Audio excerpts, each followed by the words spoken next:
Give it 2 seconds because it's. Okay, somebody tell them in chat, please. We have no idea why it just died. Hold on. Alright, we're back up. Okay. Okay, so the question was. How do you envision fights playing out on the map? Will it just be 2 fronts for each realm with one huge battle at each? Or will you try to encourage spreading of the fight by disrupting backlines, etc.? So we have a great Kickstarter video talking about how our map works. And if somebody in chat can link it for this gentleman, assuming you're a gentleman, or just a man, that will tell you a lot. The short answer is there are not 2 fronts. There are not 3 fronts. This is an island-based game in the beginning, but as your realm's actions change the landscape, there'll be fewer islands, well, bigger islands, rather than smaller. The idea, and it's a really important one, and this also obviously touches on the Zerg. Zergs have an easier time when there are fewer things to do, because that way the Zerg can concentrate on what they need to do, and they're often doing it. Or they can work very well if there are a lot of things that they can do that they can move through easily.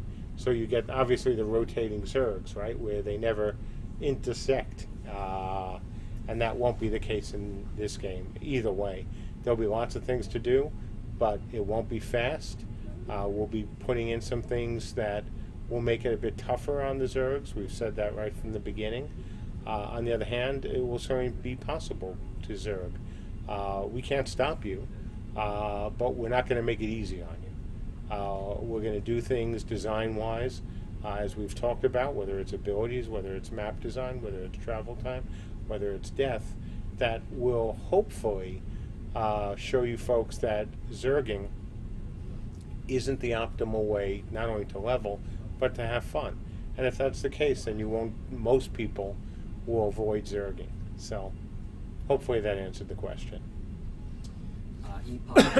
Epoch Plays asks, how will your game cater to lone wolf players, if at all, that seek 1 versus 1 in a very small scale open world PvP? Oh, we've said that also right from the get-go. I'm a solo player. I played in guilds a reasonable amount. I certainly don't mind grouping, but I'm by definition a solo guy. And so if you look at the class design and the things we've said about this kind of game, we know that I know that I want to see some very strong viability among some of our classes. Does this mean that all of the classes are going to be very strong soloing? No, of course not. If you have a healer, it's going to be a lot harder to solo and start raiding as a solo healer. That's just not what that class was designed for. On the other hand, it won't be impossible. It'll just be harder. Same with a class like the Scout. The idea is that they're going to be really good at soloing.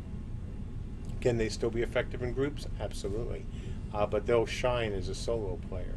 So we hope that mixture will work out very well. So folks, 5-minute warning. So ask your questions. Yeah, I'm waiting for a good question, actually.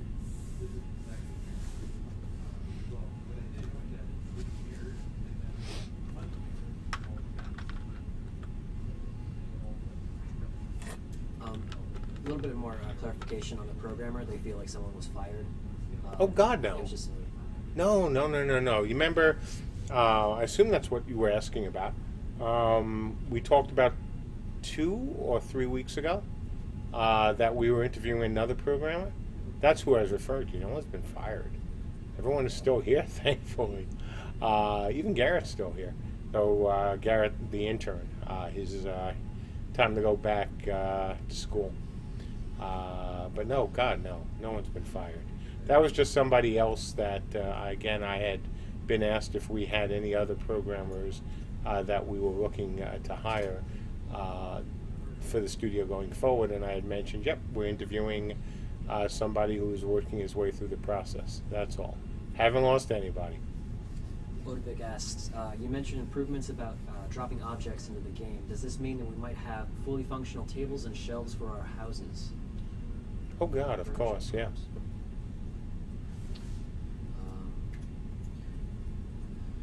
Start with that. Will there be any kind of narrative story advancement and changes to the world that are not caused by players? Oh yeah, we've also talked about that from the beginning. That's the Veil Storms. While the players can help move along a Veil Storm, the Veil Storms will also serve our needs as the studio if there's an unbalanced, if realm balance is really unbalanced. If some realm is held the depths potentially for too long, or if some realm is just has way too many people, we can't be draconian and say, sorry guys, you guys got to move to the other realm. On the other hand, Veil Storms will certainly activate to make your life a bit more difficult. And before anyone goes, but is that all you're going to do? That's not fair. No, we've also talked about other things as well. As always, our approach is, and I wish I could quote this, I mean, I wish I could trademark this phrase, silver bullets are only good for killing werewolves. I don't believe in them as a design solution the majority of time. And, you know, a problem like this, like the Zerg, like so many others in the game, you don't try to solve with just one thing. It generally doesn't end well. I think we've answered all the questions. Great. Okay. So that's it. We will be hopefully, I don't know how the test went because I've been sitting here.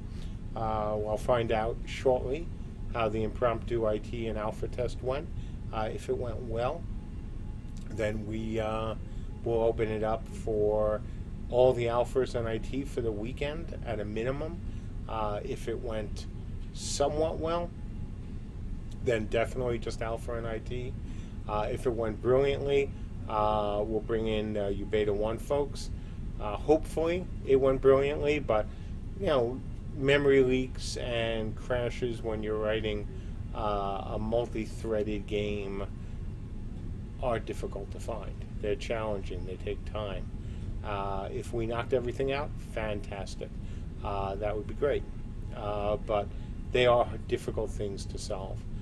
Fortunately, we've got really good people, and I know from my playing right before I sat down here, it was better. It was smoother, and I only had one crash.